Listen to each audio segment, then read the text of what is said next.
Richard Branson wakes up on Necker Island to a silence he has never known, the kind of silence that shakes a man who has built empires, survived disasters, and challenged the impossible, yet suddenly finds himself powerless against the one thing he never wanted to face, losing the love of his life. He walks through the house they shared, touches the spaces where she once stood, hears echoes of her laughter in the corners of the rooms, and realizes that for the first time in decades, the world feels unbearably empty. In his mind, he sees Joan not as the world knew her but as the woman who steadied him, challenged him, grounded him, softened him, and believed in him long before the world ever did. He remembers the young woman he met in a bookstore, the one with gentle eyes and a quiet strength, the one who never cared about fame, money, or legacy, only about truth, kindness, and living with purpose. He whispers her name into the morning air, not to summon her back, but because letting go feels like betraying the vows they made, vows that spanned continents, crises, triumphs, and tiny quiet moments that meant more than all the adventures he ever chased. In his grief, he searches for her in memories, in photographs, in the sound of the ocean outside their window, in the softness of the sheets where she once slept, and he feels the heartbreak of knowing that the woman who made him a better man is no longer just a step away, no longer just a breath away. Yet even in this sorrow, he feels her presence the way a sailor feels the wind, unseen but undeniable, whispering guidance, reminding him that love is not diminished by death, only transformed.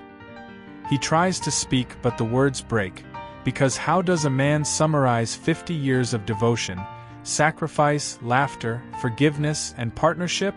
How does he say goodbye to the only person who ever truly knew him beneath the headlines and the legend? His tears fall quietly, not just from pain but from gratitude, because he had what many only dream of, a love that lasted through storms, through fame, through fear, through joy, through every version of himself, through every lifetime they lived together on this earth. And in the stillness of that moment, he realizes that Joan wasn't just his wife. She was the home he carried within him, the compass that guided him, the heart that beat alongside his for half a century. Now, from the narrator's perspective, the story widens beyond Richard's grief and becomes a testimony to a love that survived time, distance, and the weight of a global empire. This is not the story of a billionaire losing his spouse. It is the story of two souls who built a world together, brick by brick, dream by dream, hand in hand. Joan was the quiet architect of Richard's courage, the one who urged him to leap while giving him a place to land. She was the lighthouse at the edge of every risk he took, the calm voice during every failure, the constant reminder that success means nothing if you cannot return home to someone whose love is steady, unshakable, and real.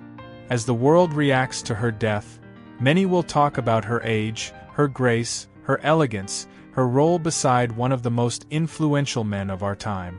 But the deeper truth, the truth this story reveals, is that Joan Branson was the heart of Richard's universe, the anchor he hid behind every adventure, the reason he dared to be more than the world expected. Their love survived decades of pressure, fame, scrutiny, and danger.